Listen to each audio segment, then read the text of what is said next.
Special BCS দিয়ে ৫,০০০ চিকিৎসক অচিরেই নিয়োগ দেওয়া হবে। আমরা একটা প্রসেসের মাধ্যমে যাব।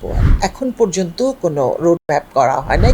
মিডওয়াইফারি থাকবে, নার্স থাকবে, টেকনোলজি বিভিন্ন টেকনিক্যাল এগুলো সবগুলোই আস্তে আস্তে সবগুলোই দেওয়া হবে। জনবলের ক্ষেত্রে আসলে আমরা অনেকগুলো পরিকল্পনা আছে। এর মধ্যে ১ লাখ স্বাস্থ্যকর্মী নিয়োগ দেওয়া হবে, যারা একদম গ্রাম পর্যায়ে চলে যাবেন। বাড়ি বাড়ি এক একজনের জন্য নির্দিষ্ট কিছু থাকবে জায়গা, সেখানে তারা সমস্ত দেখভালটা তারা করবেন। এটা একটা আছে। তাছাড়া বিভিন্ন জায়গায় যেমন ধরেন ফিজিওথেরাপিস্ট, ল্যাবরেটরি অ্যাসিস্ট্যান্ট, বিশেষায়িত ট্রেইনড টেকনিক্যাল লোক এবং নানা পর্যায়ে সামনেই হয়তো আরও কিছু ডাক্তার, মানে স্পেশাল বিসিএস দিয়ে কিছু ডাক্তার নিয়োগ দেওয়া। কারণ আমাদের পদের চেয়ে এখনো কম আছে ডাক্তাররা।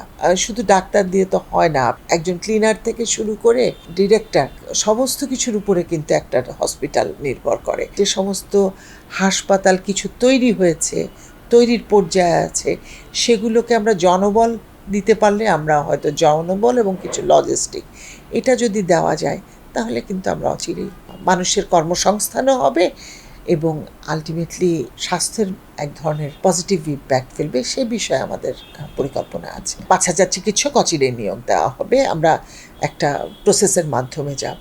আর মিডওয়াইফারি থাকবে, নার্স থাকবে, টেকনোলজি বিভিন্ন টেকনিক্যাল এগুলো সবগুলোই আস্তে আস্তে সবগুলোই দেওয়া হবে।